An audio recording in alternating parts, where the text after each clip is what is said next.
Bom, senhoras e senhores, teremos agora o último painel da nossa programação, que traz o tema Reforma do Código Civil, impacto direto para a extrajudicial.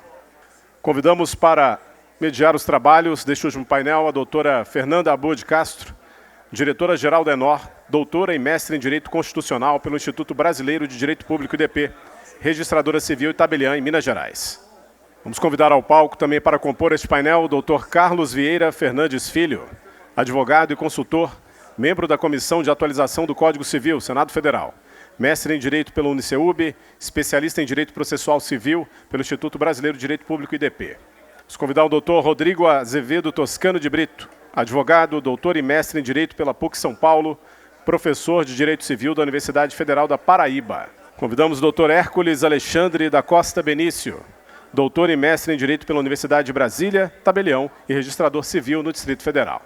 Doutor Reinaldo Veloso, doutor e mestre em Direito Comercial pela Universidade de São Paulo, Tabelião de Protesto em São Paulo. Doutor Alexis Cavicchini, doutor em Direito pela Universidade Católica de Santa Fé, mestre em Direito pelo Instituto Brasileiro de Direito Público IDP, registrador de imóveis no Rio de Janeiro. E lembramos que teremos a participação ainda nesta mesa, daqui a pouco também compondo este painel, da doutora Flávia Pereira Rio e do doutor Rafael Abismusa. E para início dos trabalhos do painel tem a palavra a doutora Fernanda. Falar um pouquinho sobre como é que foi, né, como é que aconteceu esse texto da reforma do Código Civil, tão importante para a atividade notarial de registro. No último dia 17 de abril de 2024, desse ano, foi entregue, então, em cerimônia oficial no plenário do Senado Federal, ao seu presidente Rodrigo Pacheco, o texto dos juristas que fizeram parte desse elaborado estudo coordenado pelo ministro corregedor Luiz Felipe Salomão. Durante mais ou menos 8 meses, eles se reuniram nessa digna missão para um relatório de 311 páginas, onde está disponível aí em vários canais, mas que impacta, são mudanças decorrentes de tomadas de decisões dos tribunais de 2002, que foi a última revisão agora, com importantes situações que vivemos na sociedade contemporânea, como, por exemplo, o direito digital e também a ampliação do conceito de direito de família. Para que a gente possa compreender essa reforma, é muito importante a gente analisar, e por isso esse painel, o que isso impacta diretamente em cada uma das especialidades. Por isso, estamos enormemente felizes pela participação, quer seja do doutor Rafael, doutor Alexis, doutor Carlos, doutor Rodrigo, que veio nos ajudar, doutor Hércules, doutor Reinaldo. Para nós, estava até comentando, com uma certa tristeza, porque antes, quando a gente falava sobre Código Civil e o direito, os grandes civilistas, juristas, nós tínhamos conosco o nosso querido Zeno Veloso. E, infelizmente, né, hoje, a gente olha para o Rodrigo e lembra também muito dele, porque em diversos painéis a gente dividia, e o Zeno, né, doutor Rogério, tanto alegrava aqui a nossa classe. Mas, enfim, vamos, então, entender um pouquinho como é que se deu essa elaboração do Código Civil, da reforma para a atualização, como é que foi que o ministro Salomão, com o Rodrigo Pacheco, determinaram que os juristas se reunissem, e aí ninguém mais do que o doutor Carlos Vieira Fernandes Filho, advogado e jurista, um dos juristas responsável por essa revisão, com tantas outras personalidades importantes, Dr. Flávio Tartucci, Simão, a Nery, que foi, inclusive, a relatora, enfim, tantas personalidades juristas importantes. Queremos, então, agradecer enormemente sua presença aqui hoje no nosso fórum e já te passo a palavra para que fale um pouquinho para nós como é que se deu, tá bem? Obrigada. Bom, vou começar aqui fazendo os cumprimentos. Enquanto... está chegando já. Libera um slide. Bom, gostaria de agradecer ao presidente Bacelar, a doutora Fernanda, pelo convite para compartilhar com vocês hoje a experiência que foi a reforma do Código Civil, comissão de juristas criada por ato do presidente do Senado, senador Rodrigo Pacheco, composta de cerca de 40 pessoas, 40 juristas, das mais diversas matizes e regiões do Brasil, com uma diversidade enorme de gênero, de, como eu falei, de origem, de background, de formação, advogados, membros do Ministério Público, professores renomados, membros da Defensoria Pública, magistrados, especialmente do Superior Tribunal de Justiça, né, que é quem dá a palavra final na interpretação da lei federal, como sabemos. A comissão ela foi presidida pelo ministro Luiz Felipe Salomão, como todo mundo sabe. O vice-presidente foi o ministro Marco Aurélio Belize, e os relatores gerais foram a professora Rosa Nery e o professor Tartucci. Essa figura, essa hierarquia, se parece muito com a hierarquia que a gente encontra no Congresso Nacional, tanto na Câmara como no Senado.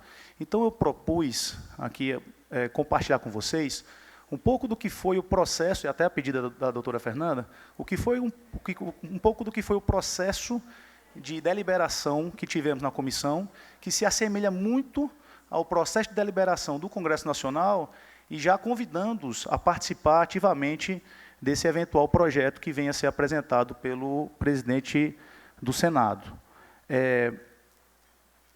O restante dos membros da comissão, eles foram divididos em 9 subcomissões temáticas.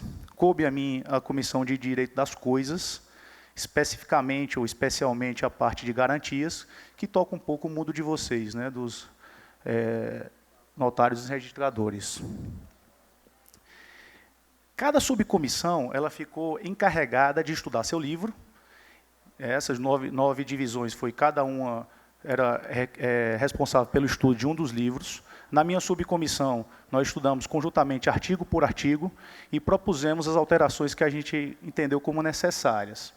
Após esse trabalho, a gente apresentou um relatório parcial aos relatores gerais, que revisaram todo o trabalho feito pelas 9 subcomissões e apresentaram um relatório final. Esse relatório final se assemelha ao relatório ao parecer, na verdade, que o relator de uma das matérias na Câmara ou no Senado apresenta. Esse relatório final foi o relatório que foi discutido por todos os membros da comissão, dos 40 membros da comissão, perante o colegiado, que a gente chama comissão geral. Após a discussão pela comissão geral, foi apresentado, formatado, o anteprojeto que foi entregue ao presidente do Senado Federal, senador Rodrigo Pacheco. Queria falar aqui um pouco de 2 matérias que tocam o mundo dos notários e registradores, a começar pelo artigo 108 do Código Civil. Bom, o artigo 108, a redação atual, como todo mundo sabe, ela exige a escritura pública como essencial à validação, à validade da alienação, de qualquer negócio jurídico feito em matéria de direitos reais, né, de imóveis acima de 30 vezes o salário mínimo.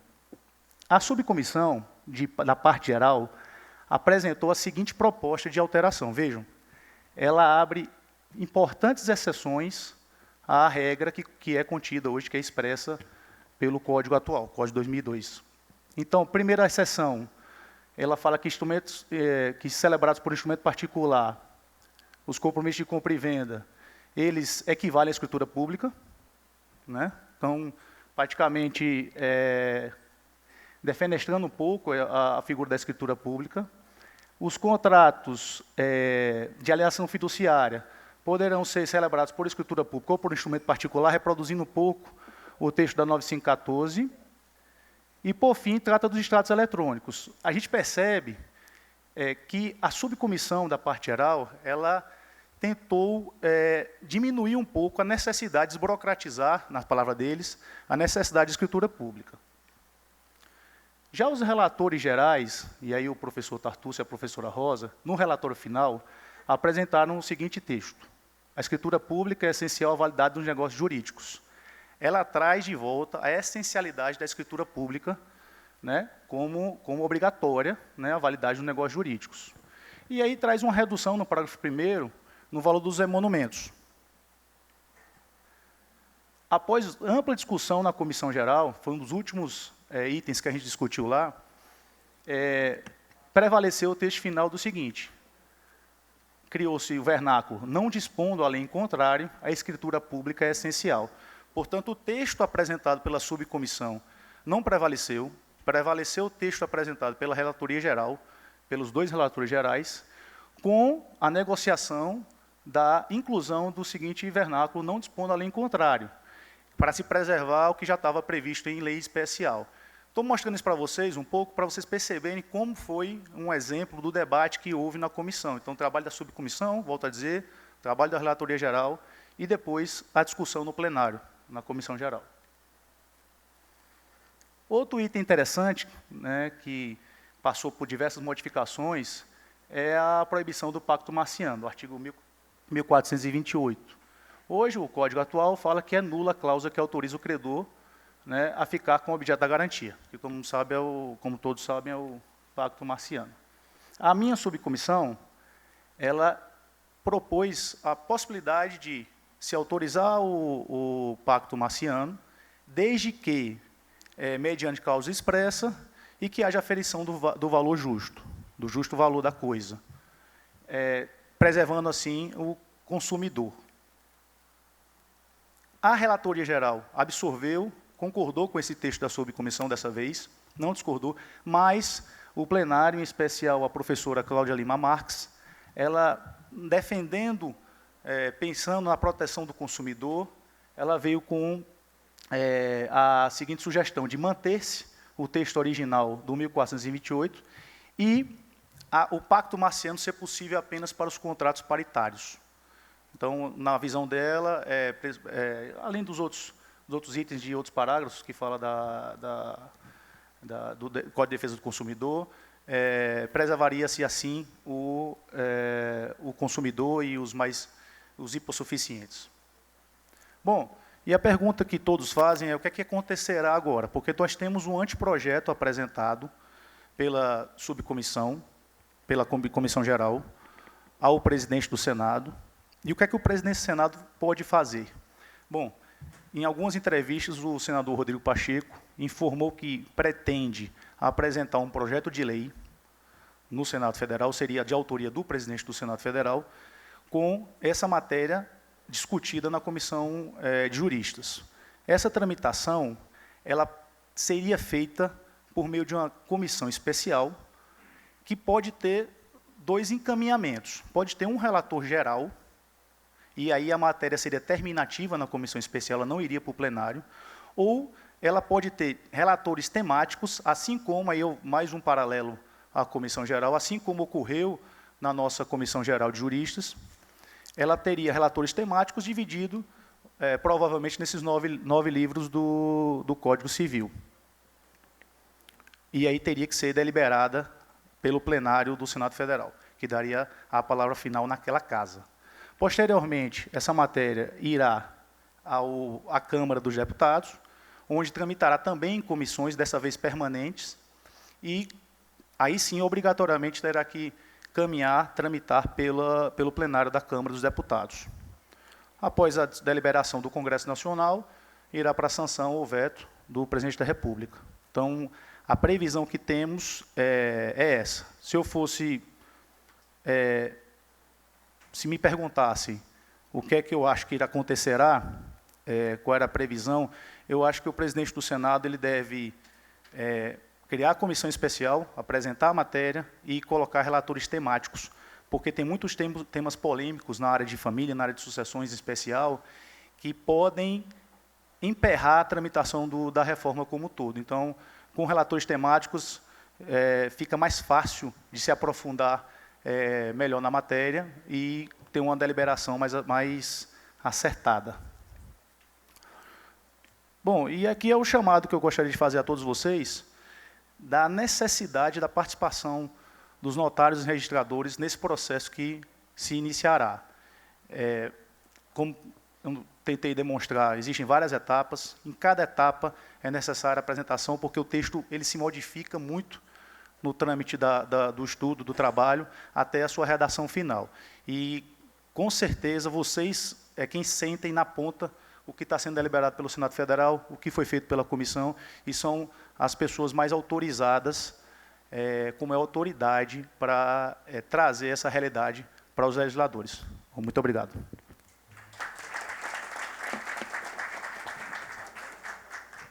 Muito obrigada, vamos ficar atentos para que a gente possa participar e sermos ouvidos, porque, como bem salientou, né, quase que a escritura pública ia sofrer ali um dano, e, né, Hércules e Rodrigo, muito importante que a gente fique ali acompanhando para poder continuar defendendo a atividade notarial de registro.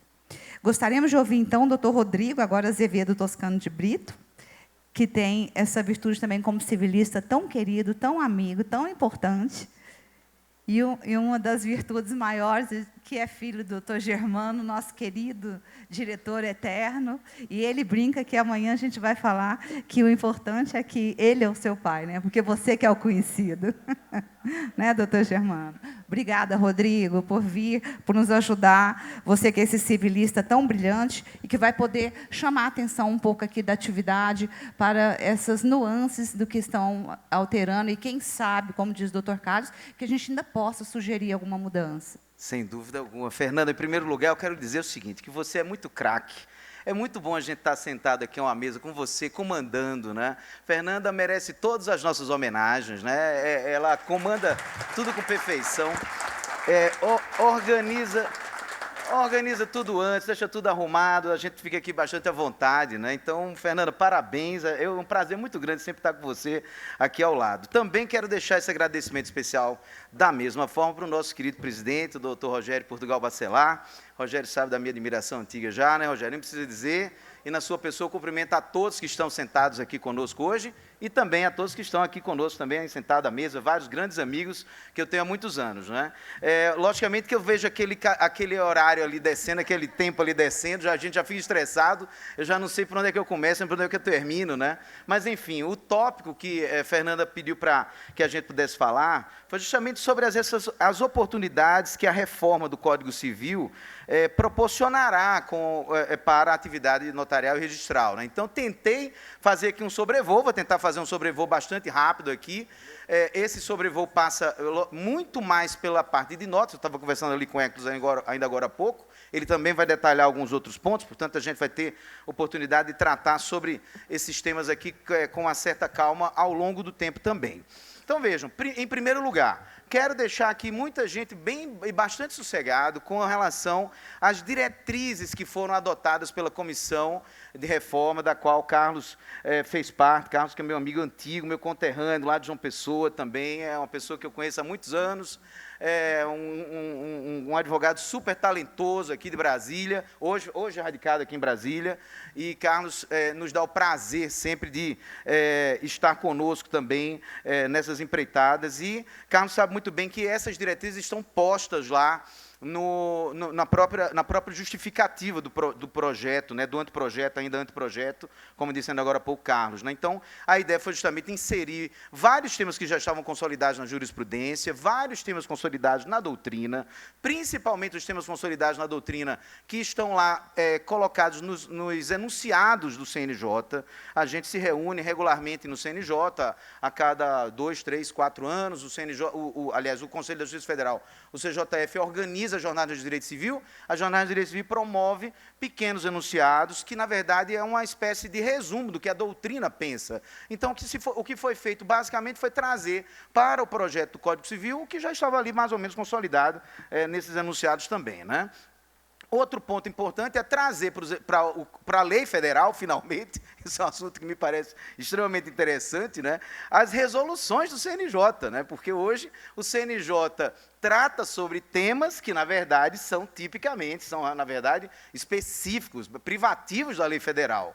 Não é? Como tem muitos temas nas resoluções, a ideia foi trazer para o Código Civil esses temas e, de fato, regularizando essa situação. Além de tudo, a comissão pretende, principalmente, desburocratizar. E eu gosto muito dessa frase que foi usada lá na justificativa, que é facilitar a vida das pessoas. E, para facilitar a vida das pessoas, precisa do tabelião, precisa do registrador. Não tem jeito. Não há outro caminho no Brasil que não seja aproveitar uma rede enorme que se tem com o notariado e o registrador brasileiro, presente em todos os municípios do país, para facilitar a vida das pessoas. Não tem uma outra forma que não seja essa, uma forma pronta, inclusive, sem nenhum custo adicional para o Estado brasileiro, né? Muito bem, aí a ideia de Fernanda foi quais são as oportunidades que vão surgir se, por acaso, a reforma do Código for aprovada, como ela está sendo proposta, ou mesmo com algumas alterações, que ela possa, eventualmente, sofrer, né? Eu dividi essa etapa aqui em duas partes. Uma que versa sobre um novo conteúdo para os atos, portanto, nós temos atos que a gente já conhece, com conteúdo novo, esse é um ponto, e temos novos atos. Esse é um assunto interessante também, porque o Código, a reforma, ele propõe mudar o que já existe e também acrescentar outros atos. E eu vou tentar fazer aqui um sobrevoo realmente muito rápido sobre isso. Não vai dar tempo, eu já estou vendo ali que já acabou meu tempo, na verdade. Então, primeiro, a minha ideia foi justamente passar aqui pelos atos antigos com novos conteúdos. Atos antigos, novos conteúdos. A ideia era basicamente essa. Quais são os atos antigos com novos conteúdos? O pacto antinupcial, por exemplo. Todo mundo, se der certo passar o Código Civil como está aí, todo mundo vai ter que voltar a estudar o pacto antinupcial com muita profundidade, porque tem muita novidade de conteúdo nos pactos antinupciais. A começar de uma reforma que está sendo proposta no artigo 426 do Código Civil, que é aquele artigo que diz que é proibido fazer contrato sobre a herança de pessoa da vida. É proibido pactuar sobre a herança de pessoa viva. Lembra disso?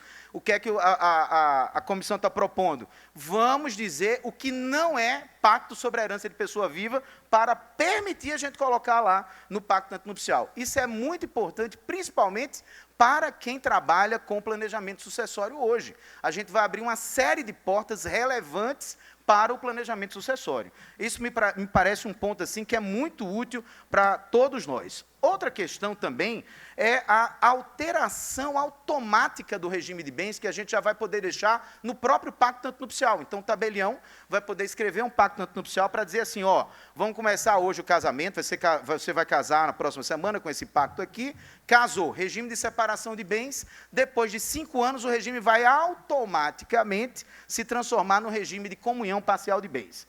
É o que está chamando de sunset clause, portanto, a cláusula do pôr do sol. Eu posso criar um tempo para um regime de bens e automaticamente ter um outro regime de bens que vai passar a vigorar ali a partir de um determinado momento, né?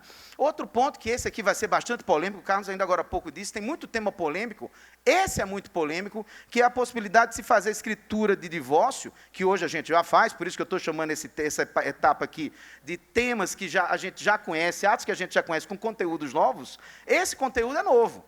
Porque a gente não pode hoje, quando eu digo a gente, é todos nós, advogados, isso para a advocacia é maravilhoso, notários, registradores, né? Hoje a gente não pode colocar a partilha de bens quando há interesse de menores ainda, né? E não pode tratar sobre guarda e sobre, inclusive sobre também alimentos, sobre pensionamento, né? E a ideia da reforma é que isso possa ser colocado, inclusive, em pacto antinupcial. Esse é um ponto interessante lá no Pacto Antinupcial. Hoje, pela manhã, eu estava num evento lá em Recife, e no evento em Recife, uma pessoa me perguntou ao final, mas isso não é perigoso? Eu me lembro muito bem que tudo era perigoso em 2007, Hércules. Lembra disso? Em 2007 foi quando chegou a Lei 11.441.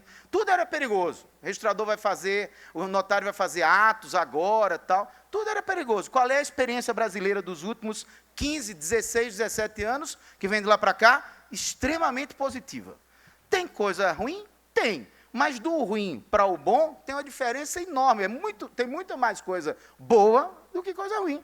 Se por acaso, isso aqui, eu tenho quase certeza que isso vai funcionar muito bem. Eu não tenho medo algum disso aqui. Claro que se por acaso questões de guarda, partilha, aliás, partilha não, mas guarda, visita, alimentos, são questões que tratam sobre direitos de menores. Se por acaso aquilo não funcionar num determinado momento, o juiz vai poder intervir sem problema algum, né? Portanto, a gente vai ter essa possibilidade. Também há um ajuste muito interessante aqui, portanto, ainda dentro daqueles temas antigos com conteúdo novo na escritura de cessão de direitos hereditários. Hoje, vocês sabem que no Brasil, a gente tem vários estados que não podem fazer escritura de cessão de direitos hereditários de imóvel individualizado.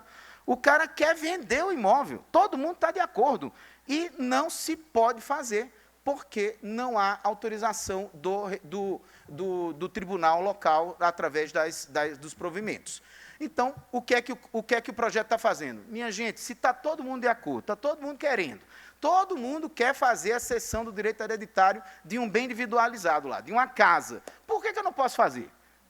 Qual é o motivo de impedir que isso aconteça? Logicamente que essa reforma propõe justamente essa possibilidade, né? Sem falar aqui também da escritura de inventário e partilha com a presença de menor ou incapaz, né? Que também é um assunto interessantíssimo. Muita gente pergunta, e o que é que a gente vai fazer com o menor incapaz aqui, o interesse do menor incapaz? O interesse do menor incapaz vai ser todo tutelado pelo Ministério Público. Está dito não só naquela questão do divórcio, como também aqui na questão do inventário, que o Ministério Público vai ter que dar um parecer para que o tabelião guarde lá no tabelionato, e esse parecer tem que ser positivo sobre a minuta que vai se ter para regularizar as questões relativas a inventário e partilha daquelas pessoas ali, eventualmente. Muito bem, meus amigos e minhas amigas, não vai dar tempo de falar sobre os novos atos. Eu estou super triste. O que é que eu vou fazer? Eu vou prometer a vocês que eu vou mandar, está aqui que o Fernando já tem um slide.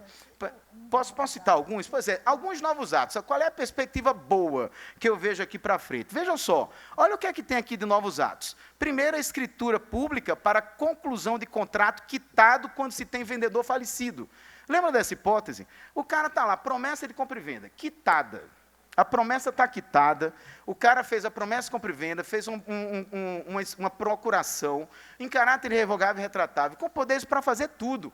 Aí, o comprador pagou, quitou, e aí vem aquela velha história, nós todos somos brasileiros, deixa para depois, né? Eu regularizo depois. Por acaso eu comprei o imóvel há 2 anos, ontem eu me lembrei disso. Eu fui atrás de regularizar o imóvel que eu comprei. Mas, enfim, estava lá guardado na gaveta. Mas se o vendedor morre, hoje, sabe o que a gente tem que fazer? Ir ao judiciário, pedir um alvará, no mínimo um alvará, quando não se fazer um inventário todo, e de vez em quando ainda dá problema no inventário.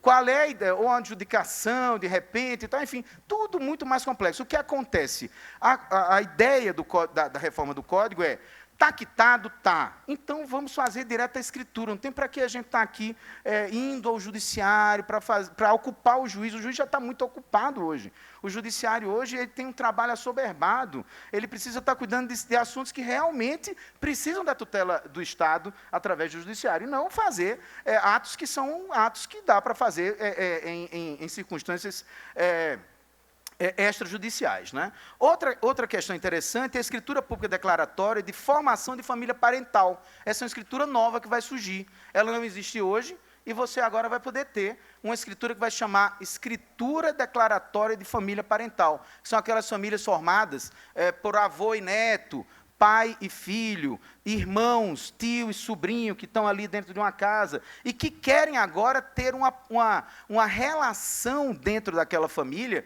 que possa ocasionar, que possa gerar efeitos, inclusive patrimoniais. Isso é uma questão interessante também, que vai ter agora, se por acaso isso tudo for aprovado. Outra escritura nova, que eu estou vendo aqui, embora seja um revival, na verdade, porque a gente já teve isso no passado, acabou em 2002, quando o Código Civil entrou em vigor em 2003, nós tínhamos a escritura de adoção de pessoas maiores e capazes, ou maiores de 18 anos, né? E vai voltar, essa escritura vai voltar, né? Outra hipótese que está voltando aí. E agora também uma nova escritura, que é a escritura do pacto pós-nupcial. Portanto, agora vou poder fazer pacto pós-nupcial. Eu casei, regulamentei o meu casamento, mas agora eu quero fazer outro pacto agora. Pronto, vamos fazer um novo pacto para tratar aqui das relações patrimoniais, como eu também posso fazer a alteração do regime de bens por escritura pública, que eu nunca entendi na minha vida por que não pode fazer por escritura pública.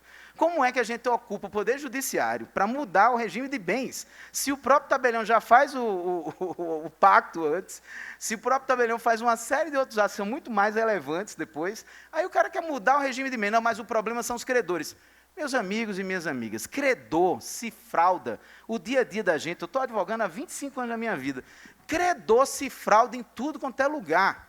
Não precisa de espaço. Esse espaço aqui eu fraudo, esse eu não fraudo. Não existe isso. Não existe isso. Se o credor for fraudado, a ação anulatória. Está lá, fraude contra credores, gera anulação do negócio jurídico. Tem para que a gente estar preocupado com isso? Tem que fazer mesmo extrajudicialmente isso aqui. Eu não vejo outro motivo para a gente não deixar de tratar desse assunto. Né? Bom, temos aqui a regulamentação antecipada, escritura pública de pacto antinupcial, com várias alterações aqui, né, também. Outra escritura pública nova que vai surgir é essa, ó, escritura pública de diretiva antecipada de curatela, que é interessantíssima, por sinal. Então, por exemplo, hoje, eu ainda estou jovem, apesar de bastante careca já, né, mas eu ainda estou jovem, mas eu quero pensar no seguinte, o que é que eu gostaria que acontecesse quando eu não tivesse mais condições de pensar, de raciocinar, vou ter um Alzheimer lá na frente da minha vida, ali com 60, 70 anos, sei lá, o que é que eu vou fazer? Eu vou logo dizer aqui no Escritura quem eu gostaria que fosse o meu curador, como é que ele deve administrar meus bens, né? Isso tudo é uma escritura riquíssima, uma escritura muito bacana, que vai surgir agora, vai ter que se preparar todo mundo, se por acaso passar, né, para poder se fazer isso. Outra que eu também nunca entendi foi essa aí, a escritura pública de abertura, registro e cumprimento de testamento. Por que não? Hoje a gente vai lá no juiz, ocupa o juiz, para o juiz abrir um procedimento de abertura, que, aliás, usa a expressão cumprimento, que não é de cumprimento, e de registro do testamento. Na verdade, não tem cumprimento. O que o juiz faz é, cadê a cédula testamentária? Está aqui. Ok, bacana, está tudo ok, não tem rasura, não tem nada. Aspectos extrínsecos da cédula testamentária. Então, se é aspecto extrínseco da cédula testamentária, o tabelião também faz. Tem fé pública para fazer isso. E lavra a escritura dizendo que fez. Acabou-se, não tem mais problema com isso. Né? A escritura, e por último, aqui que eu tinha selecionado esses temas, né, por último, a escritura declaratória de dispensa de colação. Hoje, você pode dispensar a colação no testamento ou no próprio contrato de doação. Qual é a ideia? É que se eu tiver esquecido de dispensar a colação nesses dois atos, eu posso dispensar a colação num ato subsequente que a gente vai chamar de escritura pública declaratória de dispensa de colação. Né? Esses foram os temas que eu selecionei para a gente ver aqui hoje à tarde. Espero que eu tenha ajudado de alguma forma, logicamente, a todos. Vou disponibilizar esse slide com todos os artigos de lei que vocês vão poder encontrar também lá na minha rede social, no @RodrigoToscanaDV, ou então no @Direito Civil Brasileiro, que eu sempre deixo lá, quando eu termino tudo, eu deixo tudo por lá. Pessoal, obrigadíssimo, desculpa aí, Fernanda, passei muito da hora. Uma pena. Rodrigo, é sempre um prazer escutá-lo. É uma alegria, é uma pena que nós tenhamos que cumprir o horário para que todos possam também falar. Importante que a gente aborde cada uma das especialidades. Mas, como sempre, é riquíssimo. Esperamos recebê-los novamente no nosso congresso no fim de ano. Quem sabe aí já caminhou um pouco mais, né, na reforma e teremos novidades. Então, desde já, eu peço que o doutor Reinaldo Veloso fale para a gente um pouquinho sobre o que o protesto deve esperar dessa reforma do Código Civil.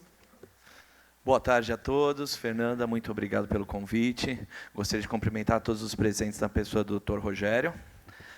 Em relação ao protesto, eu vou ser bem rápido aqui, até tentar devolver antes do tempo. Né?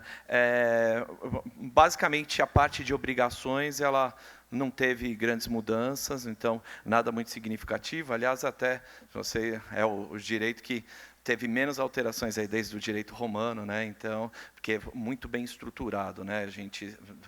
O Código de 2002 repete muito o de 1916. Tem uma mudança importante aqui no artigo 202, que fala da interrupção da prescrição, e algo que a gente já tinha, pela própria interpretação que a gente dava do inciso 3º, que previa a interrupção da prescrição pelo protesto cambial, que não se aplicaria apenas aos protestos relativos a títulos de crédito, mas a qualquer documento de dívida, porque, ontologicamente, o ato é o mesmo, né? A prova da diligência do credor, né? A comunicação ao devedor daquela solicitação que foi feita. Então, basicamente, vai incorporar agora isso, né, no inciso 2º, qualquer outra forma de interpelação judicial ou extrajudicial, como a notificação do devedor ou o protesto de documentos que contenham obrigação exigível, né? Poderia então, ter até aproveitado e colocado obrigação certa, líquida, exigível e pecuniária, né? Mas não aproveitou essa oportunidade. Em relação aos contratos, tem um aspecto que eu achei muito interessante, que, em relação à fiança, né, introduz 2 artigos, o 836A e o 836B, né, e eu acho que tem muito a ver com a boa-fé objetiva, né, a postura das partes na fase posterior à formação do contrato. Então, no caso de inadimplemento da obrigação, então, no prazo máximo de 90 dias do vencimento da dívida ou de uma parcela, né, o credor ele é obrigado a comunicar o fato ao fiador e adotar as medidas efetivas de cobrança da dívida. Então, hoje em dia, muitas vezes o fiador ele é surpreendido com uma citação num processo de execução, né, ou num processo de conhecimento, e ele poderia já saber antes. E também tem uma questão muito importante, depois de 90 dias, o valor da multa moratória, dos juros, a correção monetária, honorário de advogado, vira uma bola de neve. Então, nada melhor do que... Até algo que eu sempre defendi, né, de se permitir o protesto do fiador, né, claro, havendo a renúncia e ao benefício de ordem, porque, nesse caso, ele é solidário ao devedor principal, porque ele já vai ter o conhecimento antes mesmo da propositura de uma ação judicial, e ele pode pagar pelo valor de face, né? Então, essa possibilidade de cobrança vai incluir, obviamente, o protesto, porque é uma medida que é equivalente aqui ao processo judicial, né? O artigo seguinte, né, previu que constitui direito do fiador agir em seu próprio nome, mas no interesse do credor na cobrança de dívida, desde que o credor não tenha iniciado nenhum procedimento contra o devedor. Então, o próprio fiador ele vai tomar providências para executar o devedor. Então, no caso da inércia do credor, é o próprio fiador que está correndo atrás do pagamento da dívida, exatamente para prevenir responsabilidade em relação a ele, né? Agora eu vou passar para os títulos de crédito, né? Também uma mudança muito importante. Nós temos que lembrar que o Código Civil de 2002, ele retomou uma previsão salutar do Código Comercial de 1850. Então, em 1850, existia a admissão de títulos que fossem criados espontaneamente pelos agentes de mercado, né? Só que nós tivemos a revogação do Código Comercial em 1908, com a Lei Saraiva, que introduziu a letra de câmbio, e nós tivemos, durante esse período, os títulos típicos apenas, né? Você não tinha possibilidade de, na criatividade dos agentes de mercado, surgirem novos títulos, né? E isso é algo que foi retomado em 2002, mas, infelizmente, até eu vejo isso um pouco na contramão do direito privado, em que você, no âmbito das relações entre pessoas, você tem uma liberdade para criar outros tipos contratuais, esse princípio da tipicidade do contrato, da autonomia da vontade, autonomia privada, né? Então, vejo como um retrocesso, né? Então, o artigo 887 está sendo modificado. Introduziram uma definição mais específica do que seria o documento, né? Então, ele coloca: o título de crédito é o documento cartular ou eletrônico ou registrado em sistema eletrônico de escrituração. Na verdade, todos esses são documentos, e até essa previsão de registrado em sistema de empresa, sistema eletrônico de escrituração, os títulos nominativos já têm uma expressa previsão no Código Civil de 2002.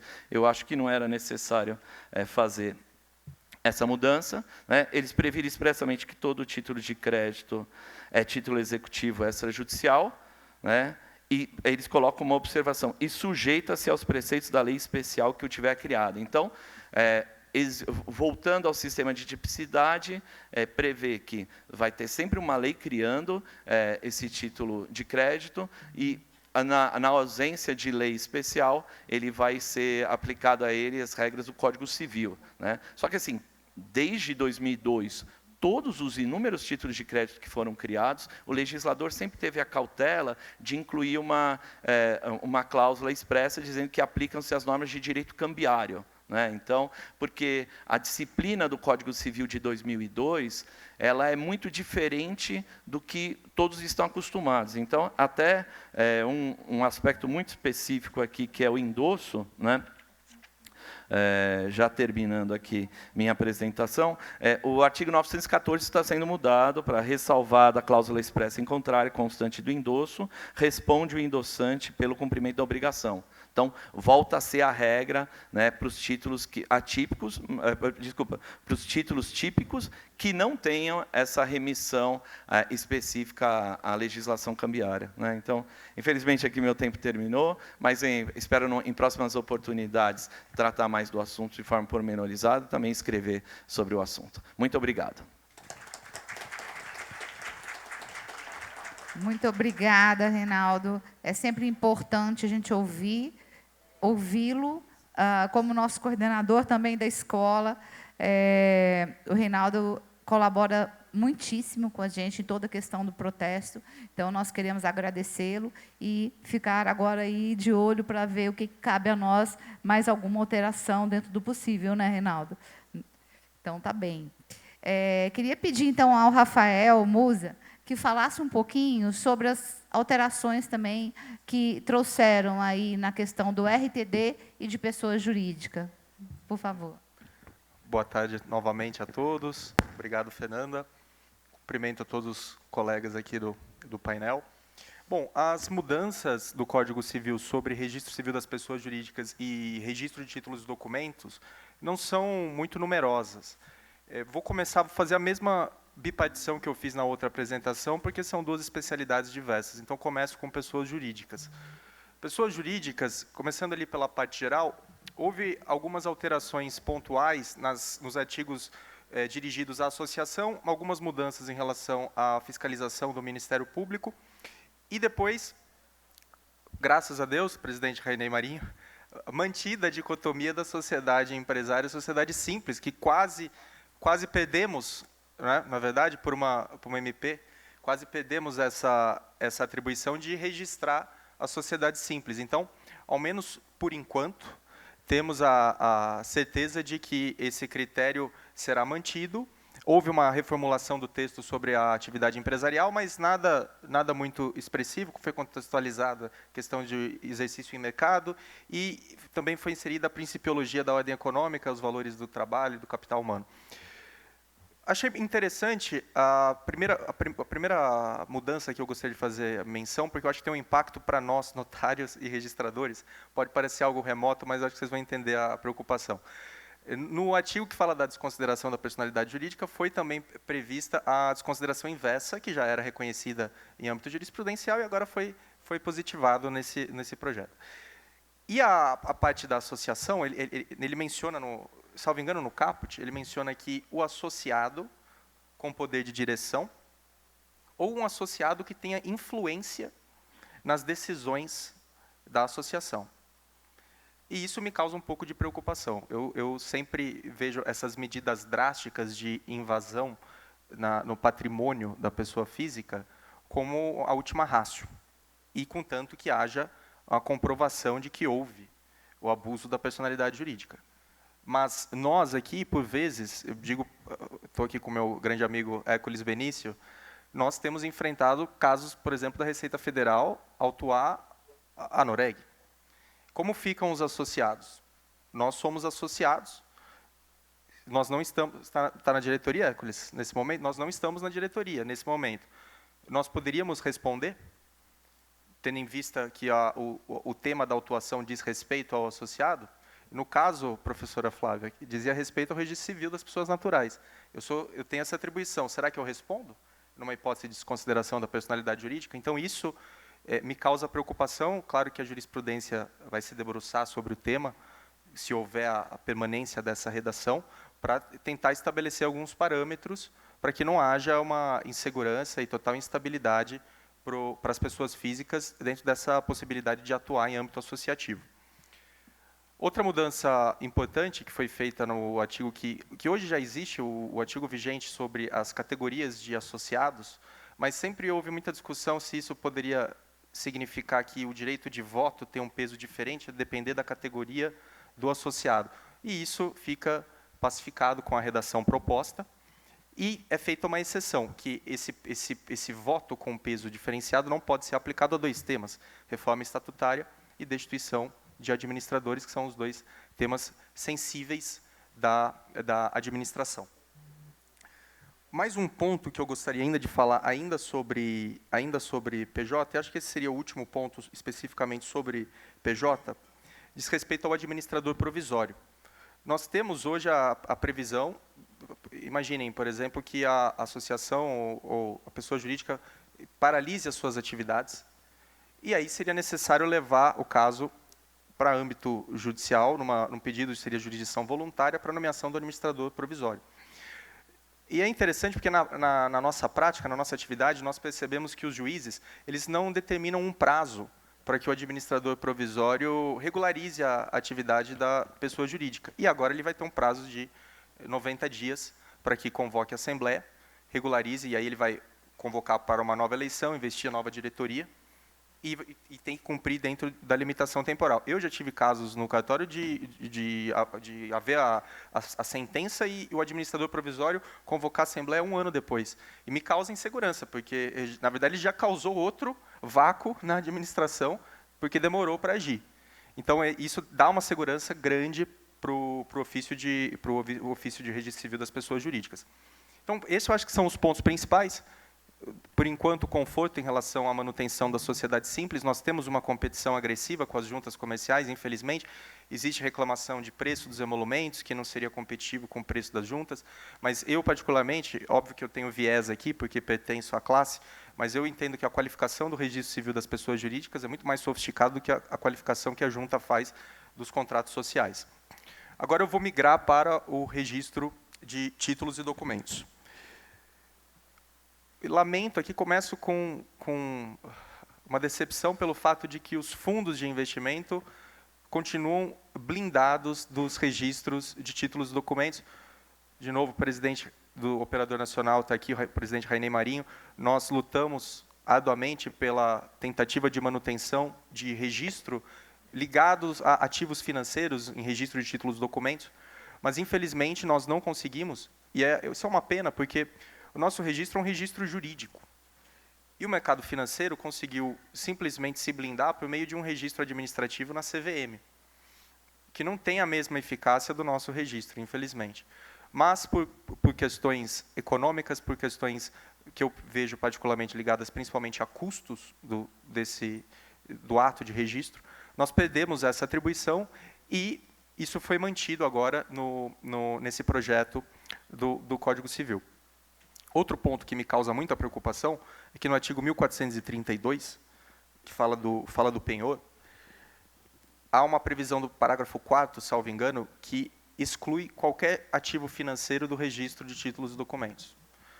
Isso também é outra preocupação nossa aqui para nós pensarmos como registradores, porque pode esvaziar muito a atividade de registro de títulos e documentos, principalmente em capitais como Rio de Janeiro, São Paulo, Brasília.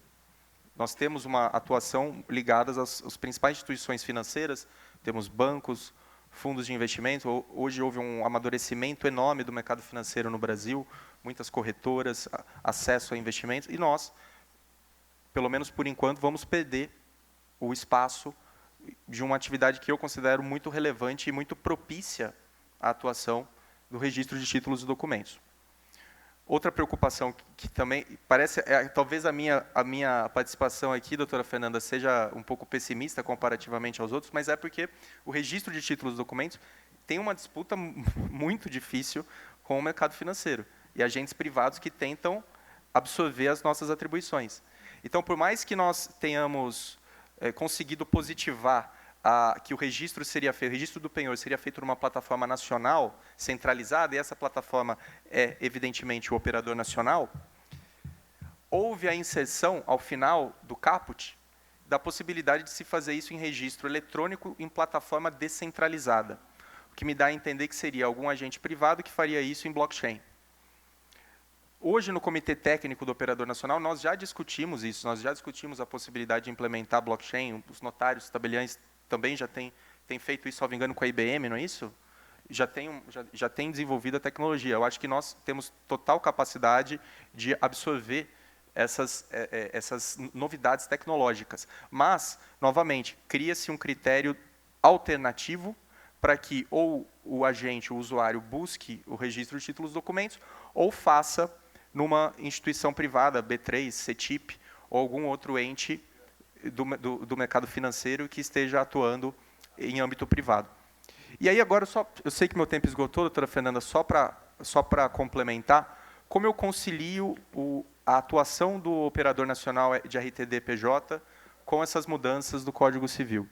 Nós vamos entregar, eu digo, vamos colocar um lapso temporal aqui de 6 meses a 1 ano, Central Nacional de Garantias Mobiliárias. Nós já temos, com a mudança da Lei 14.382, houve a mudança do indicador real, que havia previsão em alguns estados, o doutor Reinaldo Veloso está aí, em São Paulo já havia, agora também temos o indicador real. Então, o que isso vai proporcionar a advogados, a credores? Vai facilitar a busca de bens móveis para execução da dívida. E nós ainda vamos criar um código único de matrícula, da mesma maneira que os imóveis têm as matrículas, da mesma maneira que o registro civil fez a matrícula do registro de nascimento, do registro de casamento, nós vamos fazer isso também para os bens móveis. Nós já estamos estudando alguns padrões de nomenclatura, como usar. A Receita tem um padrão em razão da tributação por importação e exportação. Nós estamos estudando qual seria a melhor maneira de chegar a um código de matrícula, mas isso vai trazer muita eficiência e nós esperamos que protagonismo ao registro de títulos e documentos. E, por fim, agora realmente prometo que é o último tema, ainda das novidades que nós pretendemos trazer, é o registro das penhoras. Então, as penhoras serão feitas todas online. Nesse mesmo artigo do penhor, tem um parágrafo que prevê a publicidade das penhoras, que deve ser feita da mesma maneira. E aí seria muito fácil agora com o SERP-JUDI, que é uma ferramenta que o judiciário já tem uso, já tem a disponibilidade aberta ao judiciário da ferramenta SERP-JUDI, será muito fácil que o juiz consiga determinar essas medidas de constrição diretamente ao cartório de títulos e documentos por meio do operador nacional, por meio da plataforma CEP, e rapidamente essa constrição será lançada no bem móvel e nós esperamos que com essas novidades que pretendemos entregar agora nos próximos meses, que nós consigamos, com muito sucesso, recuperar esses outros serviços que têm sido cobiçados por agentes que não gozam da fé pública e do conhecimento e atuação jurídica dos registradores. Muito obrigado.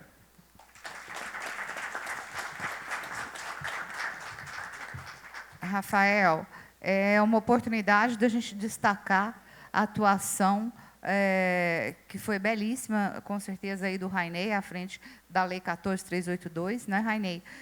Onde colocou o RTD e PJ assim, numa situação, assim, ao nosso ponto de vista, que acompanha a atividade há tanto tempo, extremamente favorável, com grandes oportunidades, colocando quase que igual ali o registro de imóveis na questão móvel, e que, com certeza, essa codificação agora material aqui do Código Civil é uma oportunidade de vocês reafirmarem o que a 14.382 trouxe de benefício para o RTD, né? Com certeza é uma oportunidade, vocês estudiosos, estão super bem amparados. Eu creio que, com certeza, vão conseguir também, e dá, sim, para aproveitar essa oportunidade para apenas melhorar ainda na reforma do Código Civil, né, doutor Carlos? Perfeito. Bem, então, a gente gostaria agora, continuando, de ouvir a doutora Flávia Rio, mais uma vez, nossa querida registradora civil, carioca, professora, né, essa mulher extraordinária, maravilhosa, que tão importante para a gente nessas comissões e que agora vai poder nos dar também essa colaboração sobre o que trouxe, que o direito, né, aí de família e tanta coisa mudou no Código Civil nessa reforma. Estamos, então, bem aqui aflitos para ouvi-la. Boa tarde novamente a todos. Saúdo aqui a composição desse painel, que é uma alegria, na pessoa da doutora Fernanda. Bom, acho que 7 minutos, qual foi a minha estratégia? Qual é a minha estratégia? O plano de voo desses 6 minutos e 49. Impossível falar sobre as propostas do anteprojeto em direito das famílias. Então, nós vamos já falar de algo que é extremamente complexo, que são 2 institutos que são basilares, entendo eu, da cidadania, porque tocam algo que faz parte da própria identidade da pessoa natural, que é o Estado Civil. Então, vou focar em casamento e divórcio. Fechado? E mesmo assim, vocês vão ver que não vai dar para falar, é muita coisa. Primeiro ponto que eu acho que é fundamental para nós pensarmos, eu acho que esse ponto de partida, essa premissa, eu acho que ela é um excelente pano de fundo para pensarmos o direito das famílias no anteprojeto, que e aí eu vou rapidamente só mencionar o professor José de Oliveira Ascensão. Por quê? Porque, como foi falado antes, nós falarmos em uma reforma da magnitude que está sendo proposta para o grande diploma de direito privado que irradia e espraia efeitos para todos os ramos do direito, é uma tarefa de uma envergadura que praticamente equivale, talvez em outros ramos de direito, a um novo código. Ok? Mutatis mutandis.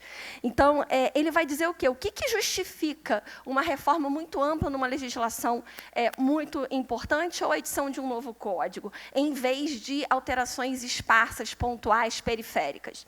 Ele vai dizer o seguinte, olha, primeiro, quando avultam grandes princípios que disciplinam aquele setor da vida social que são fundamentalmente díspares, distoantes do que estava posto no direito em vigor.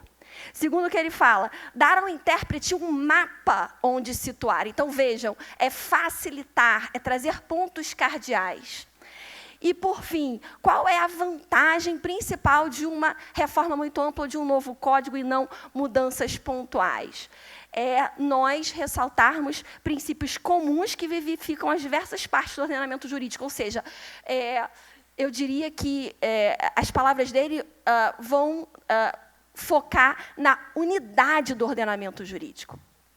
Então, propiciar essa unidade, sempre propiciar a coesão e não a dispersão. E o que acontece? Para nós, por que é tão importante ter esse painel aqui?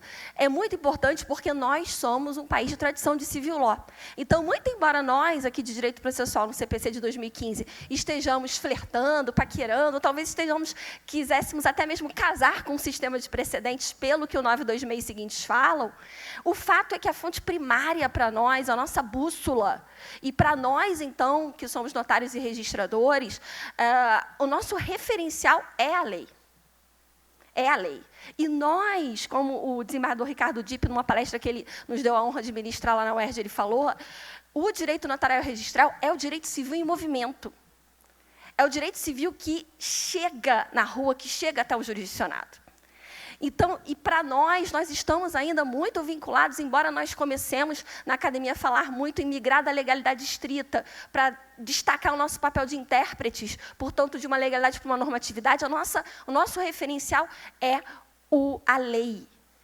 E, portanto, para nós, escala muito fundo uma reforma no anteprocesso. Por isso, tão importante, nós também fazemos parte dessa grande mesa de diálogo, porque, ao fim e ao cabo, nós somos os grandes operadores que temos que colocar em movimento essa grande engrenagem.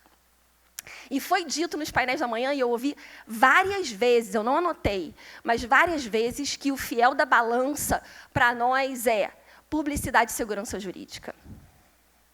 Então, a leitura do direito das famílias e todo o anteprojeto precisa ter, como fiel da balança, buscar um estado da arte, comparativamente com o que está em vigor, ótimo, perfeito, ou o mais perfeito possível, entre, de um lado, uma celeridade que a sociedade espera e almeja, e o leigo, que não é operador do direito, quer isso de forma frenética. Então, talvez ele quisesse que fizéssemos cara e coroa, ou jogássemos uma moeda, ou jogássemos dados, e aí nós só carimbássemos milagrosamente, tudo estaria resolvido, porque essa é a percepção, muitas vezes, do leigo.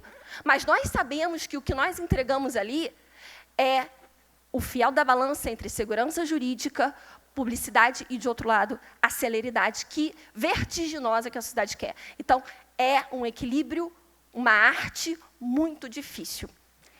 E quando a gente chega aqui para o direito das famílias e casamento e divórcio, eu acho que aí é um ponto nevrálgico. Por quê? Porque, se a gente for parar para pensar, eu estou há 20 anos como delegatária de cartório extrajudicial, me formei no Código Civil de 16, então já cometendo inconfidência. E sou autodidata em Código Civil de 2002. Então, eu chamo o Código Civil de novo Código Civil. Vejam só a situação. Então, vejam, e aí eu falo em primeira pessoa, na virada do milênio, casamento, habilitação de casamento, tinha que passar pela mão de juiz de direito. E a média de casamentos no Brasil, ao longo dos anos, gravita em torno de 1 milhão. E aí, casamentos são 2 pessoas, 2 milhões de brasileiros, todos tinham que pedir a bênção de juízes de direito. Na minha comarca, em Saquarema, os meus juízes, eles têm competência material ampla. Então, em meio a réu preso, menor infrator, mandado de segurança, liminar, eles tinham os processos de habilitação de casamento, e eu entregava lá. Peguei essa época. E, em relação a divórcio, idem. Só se divorciava pedindo a bênção de um juiz de direito, mesmo que houvesse consenso, tudo redondo. Então, vejam a dissonância. Isso era o que era entregue à disposição da sociedade. E qual era essa sociedade? Era uma sociedade que já tinha determinado uma menor perenidade de relacionamento afetivo. Então, vejam, não somos nós que vamos mudar a sociedade. É a sociedade que se impõe, e esse gap, para nós, nos cala muito fundo no balcão do cartório. Porque somos nós que ouvimos. Como assim? Vocês querem que nós nos amoldemos ao que vocês oferecem há séculos e nada muda? E aí houve, vejam, e o Código Civil de 2002 não resolveu, porque, vamos lá, quem se lembra, a redação original do Código Civil já dizia ainda que toda habilitação de casamento tinha que ir para o juiz. E aí, só em 2009, então eu tive que levar muito processo de habilitação para o juiz, com os noivos sem entender. Então, e a gente que tinha que ouvir a resignação. Em 2009, ou seja, semana passada, que desjudicializou-se, ou extrajudicializou-se, como alguns preferem, isso. Então, algo tão óbvio, que o jurisdicionado já entendia tão óbvio. E aí, precisava da intervenção do Ministério Público, e aí veio uma resolução do CNMP, reorganizando a atuação civil do MP, e os promotores da minha comarca, desde então, já declinaram, e aí, subsequentemente, foi, então, dispensada a intervenção do Ministério Público. Então, houve uma extrajudicialização pura, genuína, estrito sensu, de algo que é muito grave, porque o casamento ele irradia efeitos incomensuráveis. Então, obrigacionais, patrimoniais, tributários, inclusive criminais. E acabou meu tempo, né? Então, vamos pular. Então, vejam, há cometimentos de crime a depender da verificação ou da circunstância da pessoa estar casada ou não. Então, não é algo simples. E isso foi confiado, exclusivamente a nós. E vejam, qual é o maior termômetro de que está indo bem? De que ninguém está falando mal. Então, o simples fato, porque elogiar a gente não espera, o simples fato de não haver queixa é um indicativo de que estamos andando bem. Ou, para alguns, que não estamos fazendo mais do que a nossa obrigação. E qual é a preocupação nossa com o casamento no anteprojeto de reforma do Código Civil? Esse equilíbrio. Por quê? Porque a Lei 14.382, ela trouxe alterações, não sei se meus colegas com essa atribuição concordam. Semana passada, 2022, significativos no processo de habilitação de casamento, de simplificação, mas mantendo esse equilíbrio. Eu posso elogiar porque eu não participei da elaboração da lei. Então, vejam, fez o quê? Migrou o edital para o eletrônico, dispensou o prazo de 15 dias, não foi? Então, ao fim e ao cabo, estando tudo em ordem, vejam, a certidão de habilitação ela é emitida, estando tudo em ordem, num prazo de 5 dias. Gente, o que querer de mais rápido? Mas mantém testemunhas, mantém certidão do registro civil para ser apresentada. Então, é o mínimo de formalidade, mas não uma formalidade oca, vazia, cartorária naquele sentido, enfim, pouco louvável que alguns falam. Mas cartorária com C maiúsculo, de segurança jurídica. E o que vem o anteprojeto nos propor, com todo respeito? Em vez de processo de habilitação de casamento, começa com a expressão procedimento pré-nupcial. Eu sou processualista. Procedimento é só uma faceta de processo. Procedimento é só a vertente externa de sucessão formal de atos. O ânimo, o espírito está no processo, que é não só a formalidade, mas também o ânimo e a vontade dos agentes, dos sujeitos que participam do processo, entenderam? Então, vejam, a habilitação de casamento faz verificações extremamente graves. Não é um mero procedimento, é um processo. Que, embora muito grave, nós conseguimos fazer muito rápido. Segundo ponto, o que é dispensado lá? É dispensado publicação de proclamas. Tucur, dispensado. Aí a pergunta é, os nossos palestrantes da manhã, cadê a publicidade? Como se vai impugnar se não se sabe? Então, não vejo como. Nós precisamos viabilizar, não podemos criar ficções jurídicas. O direito precisa lidar com a realidade da rua. Número 2, deixa de exigir declaração de testemunhas. Não vejo problema nenhum em declaração de testemunhas. Deixa de pedir a apresentação de certidão do registro civil e diz que nós, oficiais, temos que buscar em sistema eletrônico dados pessoais sobre idade núbio, estado civil dos nubentes e capacidade de exercício. E aí, vejam, esse mesmo anteprojeto, com todo respeito, no 1511F, me corrijam se eu estiver errada, vai dizer: o estado civil pessoal comprova-se pelos assentos do registro civil das pessoas naturais. Então, eu não entendi. Para tudo, menos para nós? Nós somos os únicos que, num ato tão grave como o da habilitação de casamento, que agora seria procedimento pré-nupcial, vamos dispensar isso no momento que mais importa? Também não entendi. Sendo que estamos todos no ambiente da CRC, que é a certidão eletrônica, confiável, com matrícula, com QR Code, com tudo. Não entendi. E diz que nós temos que acessar o Sistema Nacional de Produção de Embriões. Nós. Só que a Lei 11.105 de 2005 não nos dá acesso a esse sistema. Então, eu pergunto, como acessar? Então, uma norma que, pela teoria do direito, seria uma norma incidentamente ineficaz no seu nascedouro. Então, sinceramente, não entendo esse equilíbrio entre segurança jurídica e celeridade. Entendo que tinha sido alcançado e está sendo aplicado diuturnamente, sem queixas no balcão, pela 14382. Entendo que esse pêndulo, infelizmente, da segurança jurídica está sendo afastado. Então, acho que devemos falar sobre isso. Artigo 1511E, acabando. O trâmite legal para o procedimento pré-nupcial, celebração de casamento e registro de conversão em união estável serão gratuitos dos termos da lei. Gratuitos nos termos da lei. Qual é a única interpretação que eu vejo viável? Todas as nossas gratuidades são nos termos da lei. Tem alguma gratuidade nossa que não seja no termo da lei? Eu não sei. Tudo que eu faço é nos termos da lei. Então, eu entendo que chove no molhado. Então, serão gratuitos, assim como tudo que houver comprovação de hipossuficiência, para não lembrar que está afetado para o STJ e repetitivo a questão de critério objetivo para gratuidade. Enfim. E, por fim mesmo, divórcio. Lei 11.441, que foi mencionada, foi uma revolução, pelo menos, enfim, no Rio de Janeiro, foi um sucesso retumbante. Então, 11.441, em 2007, entrou em vigor no dia seguinte, isso saiu no Jornal Nacional, na época se via televisão, e aí, na segunda-feira, todo mundo, antes dos cartórios abrirem, já estavam na fila. Não, finalmente, agora eu vou conseguir me divorciar. E o que acontece? Houve uma facilitação do divórcio com a 11441, que foi mantida no CPC de 2015, no 733, mas isso não está se mostrando suficiente. Por quê? Porque estamos tendo uma deletéria proliferação de tutela provisória de divórcio inaudita altera parte no Brasil inteiro. Aí vocês vão me falar, mas por quê, professora?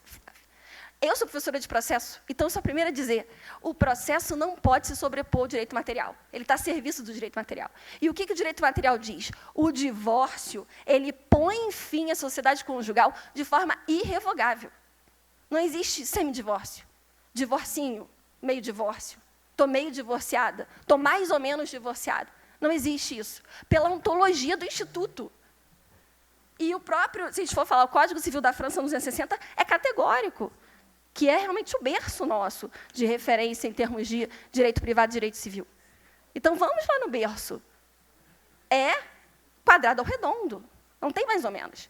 E a gente criou essa questão, por quê? Porque há uma questão de violência doméstica muito grande no Brasil, que só cresce. Há essa demanda por uma facilitação ainda maior, em que não se dependa do agressor consentir para se divorciar. Essa disparidade com a emenda constitucional ficou ainda maior. Então, esse é um ponto que é nervoso, que precisamos ficar atentos. E o anteprojeto, nesse ponto, acertou, na minha opinião, porque ele vem adotar o divórcio unilateral, finalmente, com a ciência do cônjuge. Então, não é a revelia do cônjuge. Ele vai saber, ainda que seja por edital, ele vai saber, mas é um direito potestativo, isso está dito lá, e ninguém pode ser obrigado a se manter casado pelo fato do seu ex-cônjuge, muitas vezes, infelizmente, pelo cenário nacional agressor, não quer consentir com o divórcio. Então, eu acho que, finalmente, se esse dispositivo entrar em vigor, nós conseguiremos aplacar essa proliferação de tutela provisória, que, se houver um mandado de cancelamento, ela é juridicamente impossível implementá-lo. Ainda que, para a forma nós façamos, é juridicamente impossível um semidivórcio e, depois, o restabelecimento da sociedade conjugal via mandado. O direito processual não consegue subverter a ontologia do direito material. Então, vou terminar aqui com Piero Calamandrei, porque eu sou processualista, ele fala lá na crise da justiça. Exatamente a partir dessas fórmulas frias legislativas, delas parte um ataque de conteúdo revolucionário contra o status quo e aponta-se para a aspiração a uma nova ordem. Então, que a gente apreenda essas armas de alterações legislativas frias para o bem, né? Para realmente resguardar o afeto, resguardar as novas conformações familiares, mas o mais importante, sabemos que nós somos guardiães desse equilíbrio tão delicado entre segurança jurídica, publicidade e, de outro lado, a celeridade que a sociedade almeja. Muito obrigada.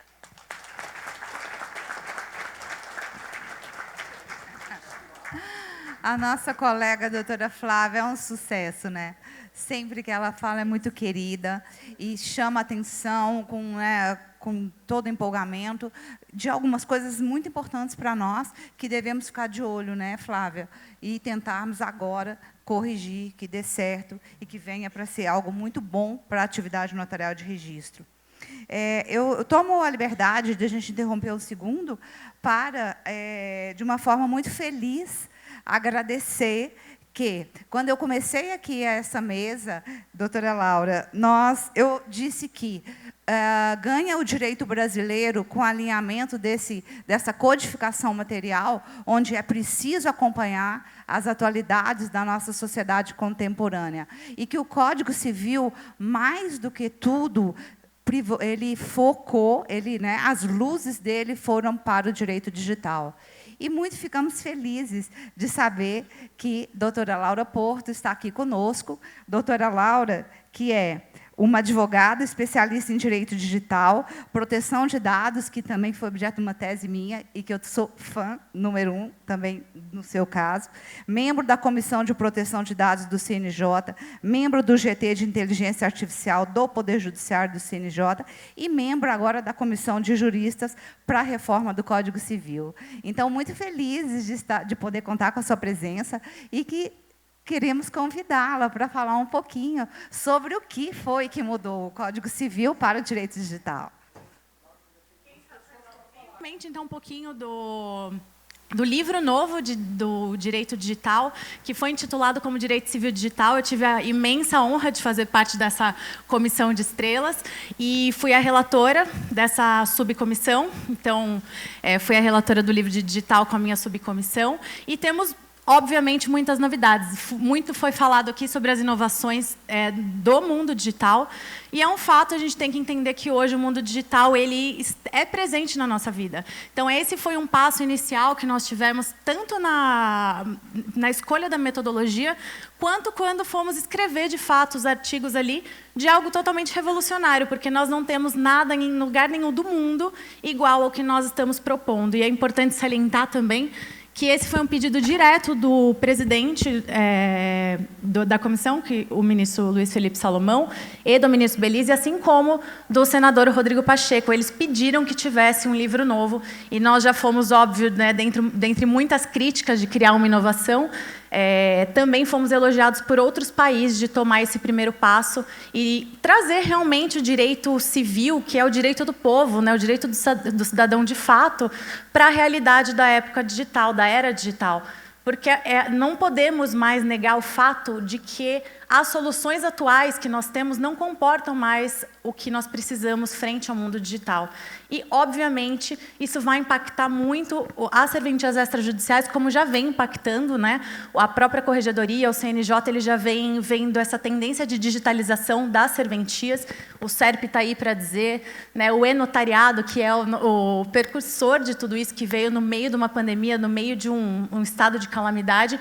E, inclusive, para quem não viu, nós incluímos o antigo provimento 100, que é o provimento do e-notariado, dentro do livro do Direito Civil Digital no Código Civil, para legitimar todo o conteúdo que tem ali, naquele provimento, por meio de lei, de fato, trazer uma legitimação legislativa. E muitos outros aspectos vão pegar também no extra em outros pontos, como, por exemplo, trouxemos em um dos capítulos o que é patrimônio digital, como será feita a sucessão desse patrimônio. Isso vai precisar de um testamento que vai impactar muito a realidade do extra, assim como também a utilização no testamento para a criação de imagens de pessoas tanto vivas como falecidas por meio de inteligência artificial. Autorizar ou não, isso também pode ser feito por testamento.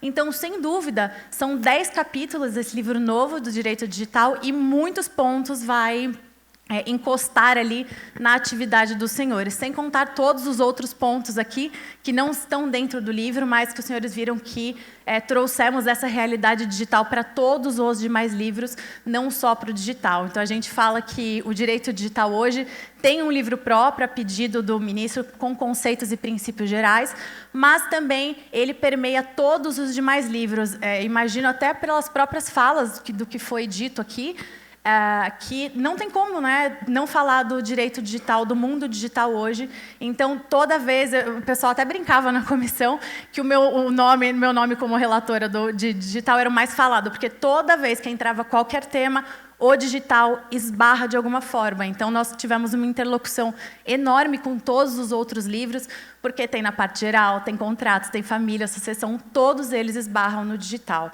Mas, enfim, eu tentei falar em 5 minutos e ainda estão sobrando 25. Mas, em regra, é isso. Eu fui pega de surpresa, espero que eu tenha trazido alguma informação relevante, mas vai sim impactar e cada vez mais muito a vida das serventias extrajudiciais. Estávamos hoje no almoço conversando justamente sobre alguns pontos, por exemplo, ter livros ainda físicos, né? Ter toda essa escrituração. O próprio CNJ já Oi?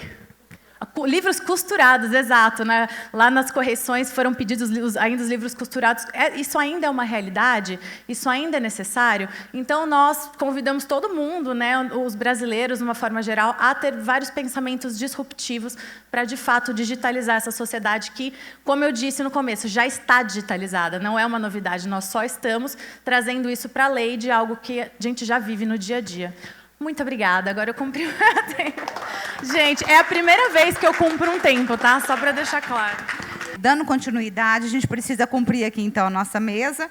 Vamos pedir agora que o doutor Alexis Cavicchini fale um pouquinho para a gente sobre as implicações, então, que essa reforma do Código Civil trouxe para o registro imobiliário.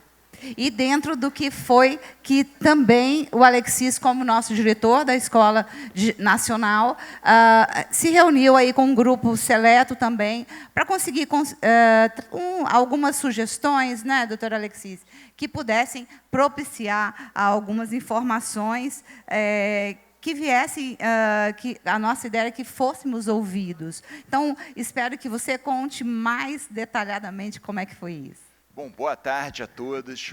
Antes de mais nada, eu gostaria de agradecer ao Dr. Rogério e à doutora Fernanda por esse convite e agradecer a atenção de todos aqui. E gostaria de falar que estamos aqui falando exatamente da reforma do Código Civil e que a Noreg, nessa reforma do Código Civil, a Noreg Brasil, não ficou parada na reforma do Código Civil. Eu vou falar um pouquinho do registro de imóveis, mas falar até mais da comissão para acompanhamento da reforma do Código Civil instituída pela Anoreg Brasil.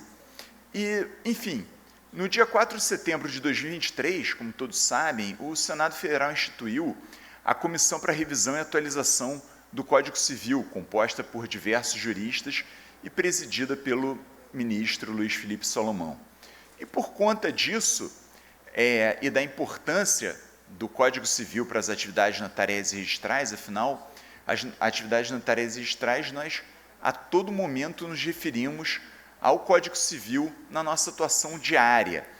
Então, logo após, no dia 27 de setembro de 2023, ou seja, só 23 dias depois, a Noreg BR instituiu a Comissão para Acompanhamento da Reforma do Código Civil, ou seja, a gente tem, obviamente, comissão juristas do Senado e a comissão para acompanhamento. Então, sempre que eu falar da comissão para acompanhamento, é a comissão da Anoreg BR, para a tramitação da reforma, para acompanhar a tramitação e apresentar sugestões.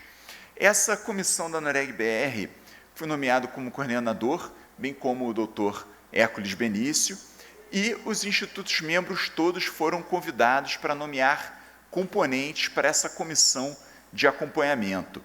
E, após as devidas nomeações, iniciaram-se os trabalhos da comissão de acompanhamento. E, antes mesmo que a comissão do Senado preparasse o seu relatório ainda preliminar, a comissão da Noreg BR preparou um documento com sugestões preliminares para a comissão do Senado. Então, um documento contendo 34 páginas, preparado assim em tempo recorde, muito trabalho, né, doutor Hércules? Foi assim, da comissão, 34 páginas, nós encaminhamos no dia 21 de novembro de 2023. E, posteriormente, a relatoria da Comissão Jurídica do Senado terminou o relatório preliminar e entregou em 26 de fevereiro deste ano, agora de 2024, seu relatório preliminar. Prontamente, a Comissão de Acompanhamento para a Reforma do Código Civil, ou seja, a comissão da Noreg BR, entrou novamente em campo e, já no dia 7 de março, apresentou uma série de sugestões, já com base no relatório preliminar, acompanhar as sugestões da comissão da comissão da Noreg BR, pela Noreg BR, para o Senado Federal. E, no total, foram apresentadas 62 sugestões ao relatório preliminar da Comissão do Senado. Ou seja, a cada passo da reforma do Código Civil é acompanhado de perto pela Noreg BR, que sempre faz sugestões e o seu acompanhamento no momento cabível. E, avançando no tempo, no dia 5 de abril desse ano, a Comissão de Juristas do Senado concluiu seu anteprojeto de revisão do Código Civil. O anteprojeto de revisão do Código Civil possui diversos dispositivos que coincidem total ou parcialmente com as sugestões enviadas pela Comissão de Acompanhamento da Reforma do Código Civil da Noreg BR. Não foram todas sugestões nossas que foram acatadas, porém eu vou destacar algumas sugestões muito rapidamente aqui, das que coincidem total ou parcialmente.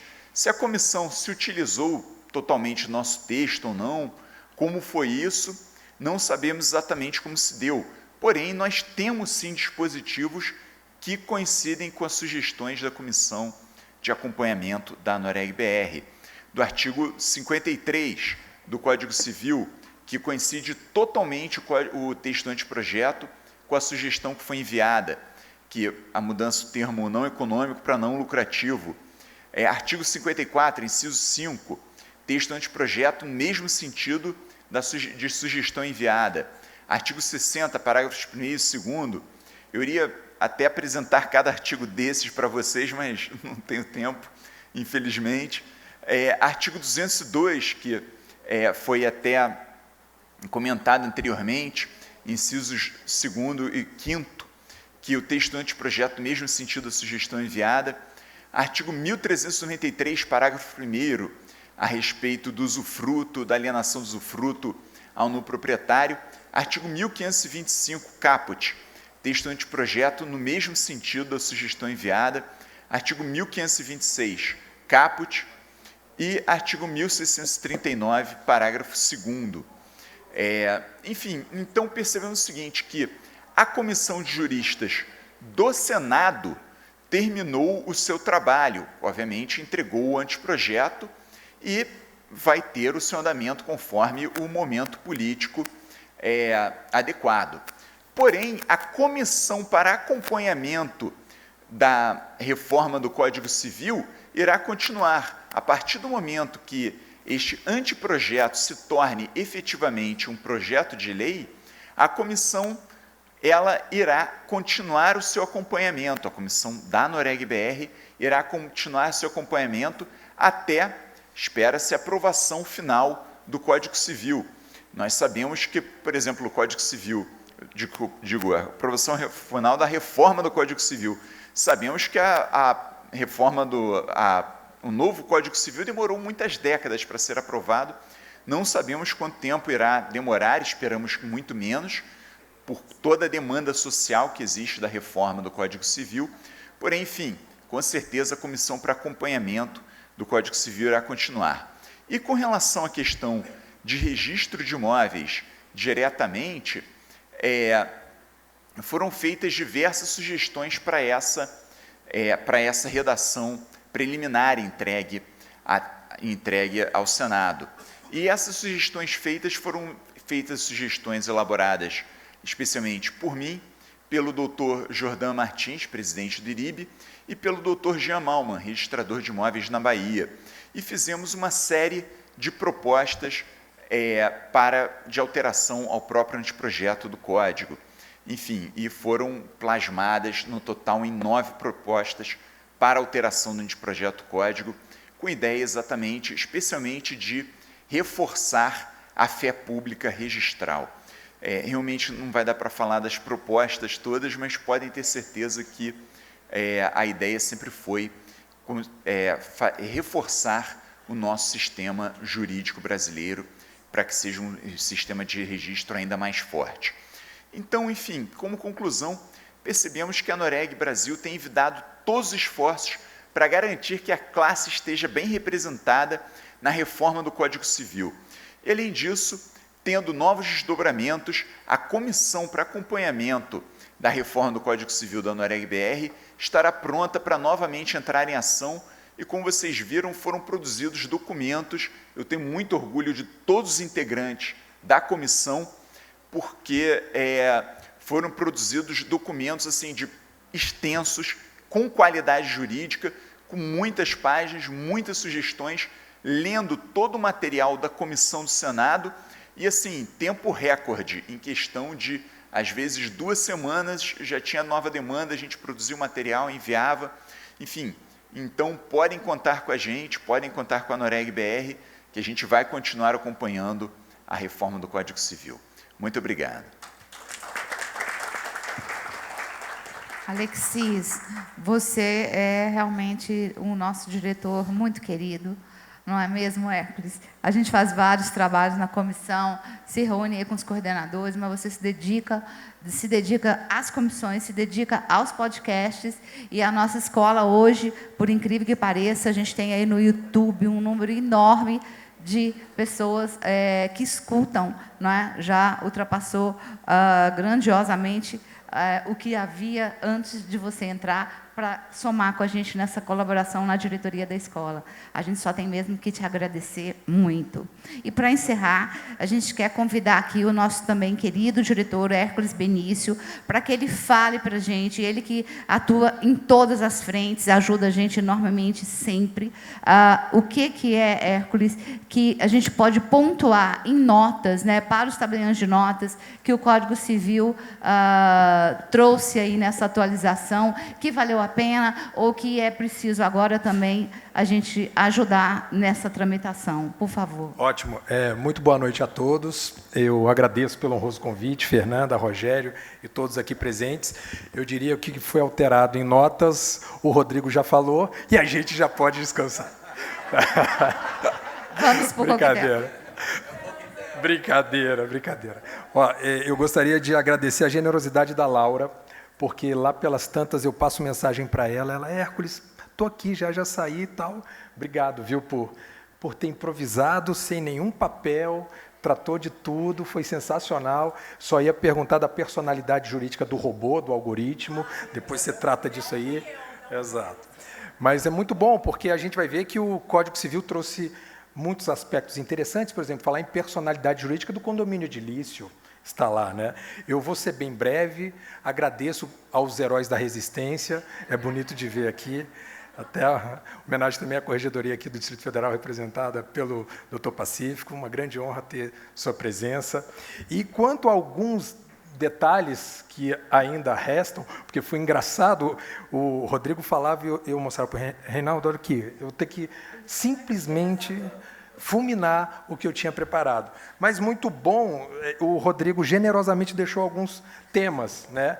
E o Carlos também, porque falou da escritura, artigo 108, que era só isso que eu ia falar, né? Mas muito bom, é para mostrar primeiro o seguinte, agora escritura sempre deve haver, né? Assim, temos exceções em contratos preliminares, mas até mesmo para aqueles imóveis cujo valor seja inferior aos salários mínimos indicados, é preciso da intervenção do tabelião, para mostrar que os tabeliães são úteis, principalmente para a população de classe baixa, porque ali há um consultor jurídico que certamente tratará da segurança do patrimônio daquela pessoa que pouco tem.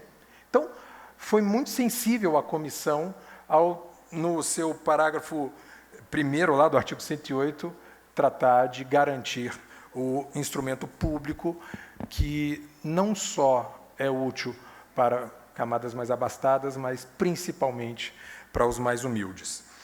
Quanto à competência dos atos eletrônicos, a Laura já bem disse que o provimento 100 ele foi exportado para o Código Civil, e aí vamos ver como será o processo legislativo.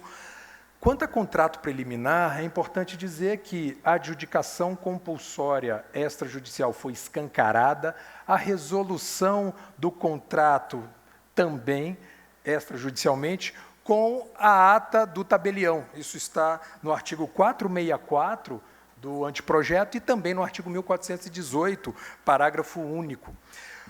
Um detalhe interessante sobre venda de ascendente para descendente, uma discussão interminável na comissão de juristas sobre, uma vez vendendo, mas os irmãos do comprador não estando presentes no ato de escrituração. Então, o pai vende para o filho e os irmãos, a gente bem sabe que devem estar presentes sob pena de o ato ser anulável. O que hoje temos no Brasil, em regra, é que o tabelião lavra e o oficial de registro deve registrar a despeito de o ato ser anulável, até para deflagrar o prazo decadencial de 2 anos. Pois bem, parágrafo 2º do artigo 496 do anteprojeto.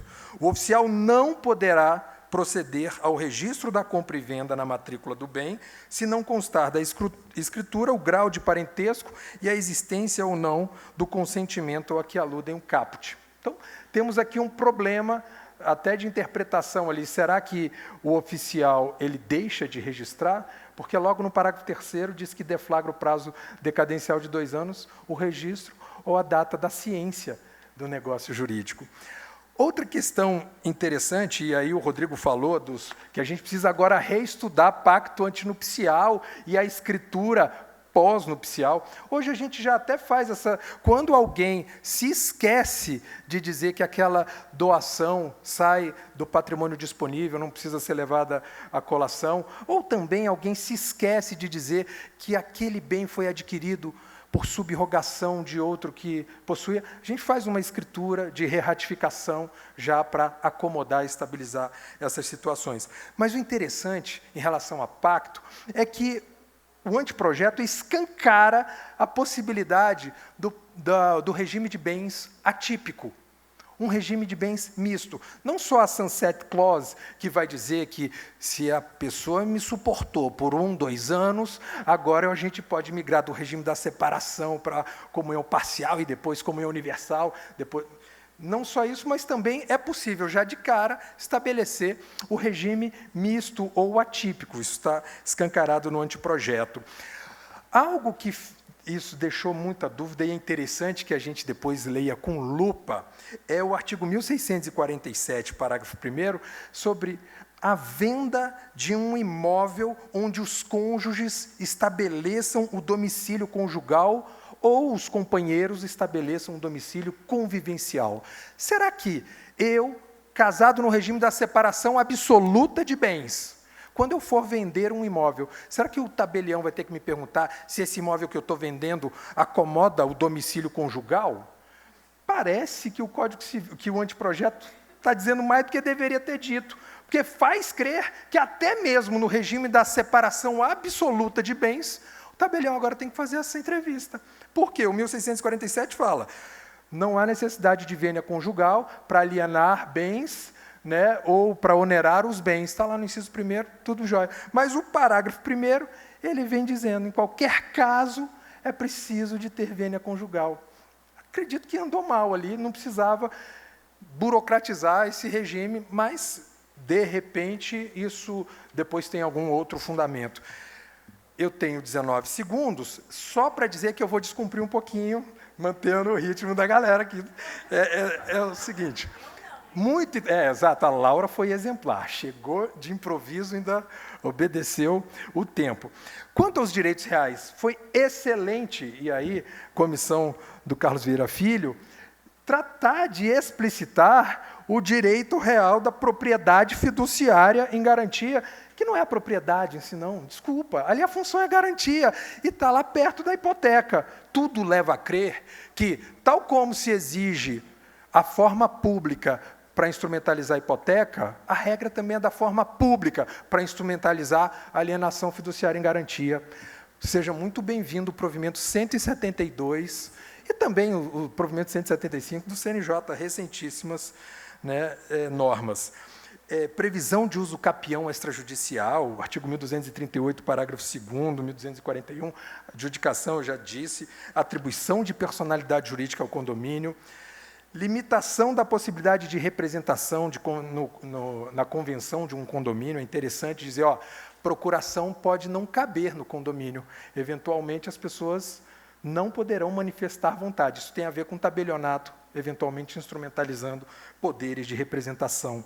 Fideicomisso por ato entre vivos, revolucionário também, interessante não tratar das sucessões, né? E aqui a gente teria até o 2º grau um fideicomisso, mas agora está tudo liberado por centenas de anos, séculos e séculos. Bem interessante, então, que o Código, esse anteprojeto, trata de estabilizar também questões sucessórias, a venda, né, de bens singularmente já na sucessão, mas também a venda extrajudicial, lá no artigo 2019. Quero crer que seja muito boa a proposta em muitos dos seus dispositivos, outros merecem um pouquinho mais de cuidado, e o que é interessante foi o que o Alexis disse, a ANOREG, né, a ENOR, né, está bem atenta a tramitação e conta, né, com vários colegas e juristas para poderem contribuir com um melhor ordenamento jurídico possível. Com essas brevíssimas palavras, me desculpando por ter invadido alguns segundos do tempo, agradeço pela presença de todos e pela oportunidade. Boa noite. Obrigada, Hércules. Eu não queria deixar de finalizar sem chamar o Dr. Rogério Bacelar para ele dar uma palavrinha de encerramento antes de a gente ir para o coquetel e o livro do autógrafo da doutora Maria Tereza. Vocês foram um show. Parabéns a todos vocês. Muito obrigado a todos que cumpriram o papel hoje. Foi cansativo, mas foi ótimo. Que aprendemos muito. Muito obrigado. O nosso fórum se tornou um sucesso, apesar das ausências de alguns ministros que tinham confirmado e não puderam vir, mas o importante é que vocês estavam aqui e transformaram o nosso fórum num sucesso. Eu quero declarar encerrado o fórum e convidar todos vocês para o nosso congresso em novembro, de 28 e 29 de novembro, que vai ser no Hotel Meliá, ali no Centro de Convenções do Hotel Meliá, que espero que seja melhor que o fórum. Mas se for igual, já estou satisfeito. Ao Rodrigo, ao Germano, que é pai do Rodrigo, né? Ou é o Rodrigo que é filho do Germano? A única coisa que eu me reporto ali, quando disseram assim, ali que cabe para o Germano ali, a curatela, do Guela. Ei, Germano, perigo é o Guela. Mas muito obrigado a todos vocês, declaro encerrado e um beijo no coração de todos.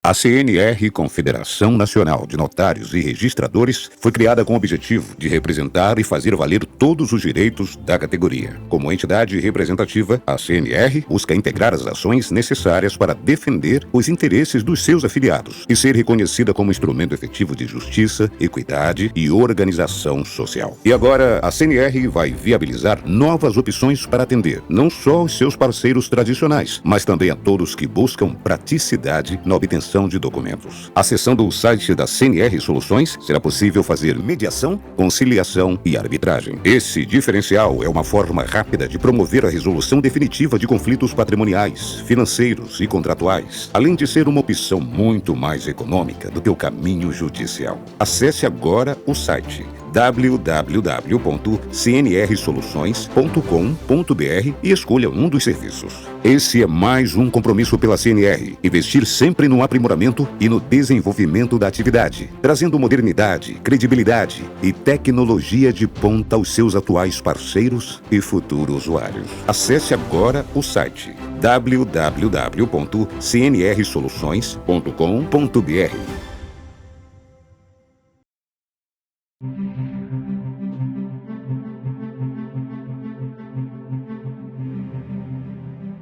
As tabelas de emolumentos de 2024 já estão disponíveis na Fast Braille, uma solução especializada em impressão Braille para cartórios, na velocidade que um cartório precisa para atender todos os clientes com a mais alta qualidade, trazendo sustentabilidade em toda a cadeia de insumos e processos com o uso inteligente de papel certificado FSC.